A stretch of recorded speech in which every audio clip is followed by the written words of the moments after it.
Welcome to The Explainer. Today, we're diving into a really big question. Why do so many promising medical technologies end up failing? And to answer that, we're going to look at a real-world success story, an ICU upgrade that actually worked, and how it reveals a powerful blueprint that could change the game for innovators. You know, this quote from Asklepio's clinician really hits the nail on the head. In today's healthcare world, going digital isn't just a nice-to-have, it's absolutely essential. It's about supporting the doctors and nurses on the front lines and, of course, keeping patients safe. So, let's start our story where the stakes are literally life and death, the intensive care unit at the Asklepios Stott Clinic. Okay, so picture the scene. The ICU team was facing this just massive challenge, a constant, overwhelming flood of critical patient data, pouring in from monitors, from ventilators, from all this equipment, and every single bit of it had to be documented perfectly and immediately. So what was their answer? Well, it was a huge digital step forward for the hospital. They rolled out a new system called the ICU Manager. Now, this wasn't just some new piece of software they installed.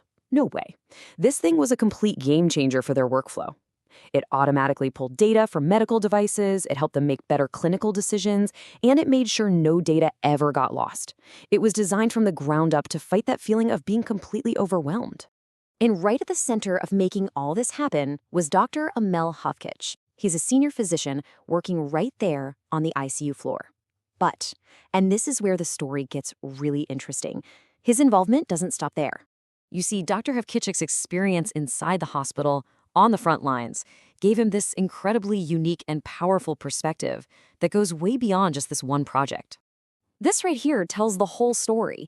He's got two roles. On one side, he's the clinician, the guy actually using the technology every day. And on the other, he became an entrepreneur because he was obsessed with figuring out why so many of these promising technologies ultimately fail. And his time in the trenches led him to this one crucial realization. It wasn't about a lack of good ideas.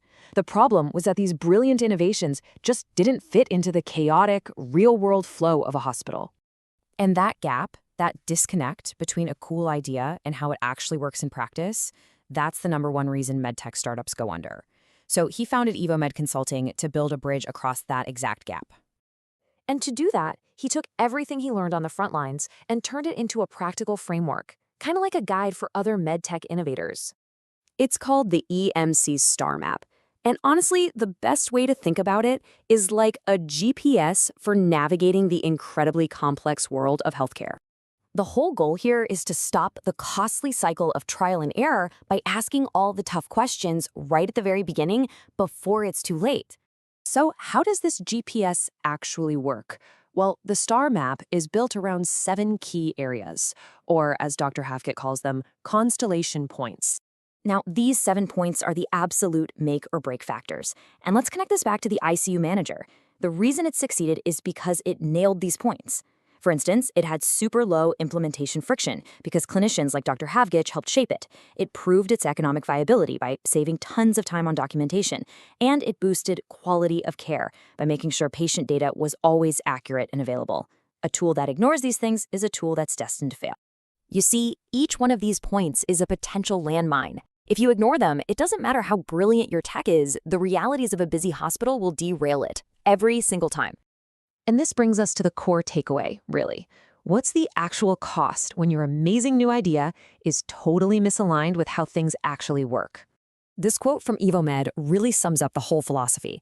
It's about preventing those incredibly expensive mistakes by making sure your most critical decisions, the ones you can't take back, are made with total clinical clarity from day one. And believe me, the financial stakes are just enormous. A single misstep, one blind spot about clinical needs, can easily cost a company over €1 million. That's a huge price to pay for not doing your homework. So, when you boil it all down, there are really only 2 paths you can take. You can push a tech-first approach that messes up workflows and gets constant pushback from staff, or you can build a clinically aligned solution that actually integrates seamlessly and empowers the people who have to use it every day. In the end, the real success story of the ICU Manager wasn't just about the cool technology. It was about its deep, fundamental alignment with the needs of both the patients and the staff. It was designed to serve their reality, not force them to change for the technology. And that leaves us with one final, and I think crucial question that every innovator needs to ask themselves. Is the thing you're building actually making life easier for clinicians, or are you just creating a whole new problem for them to solve?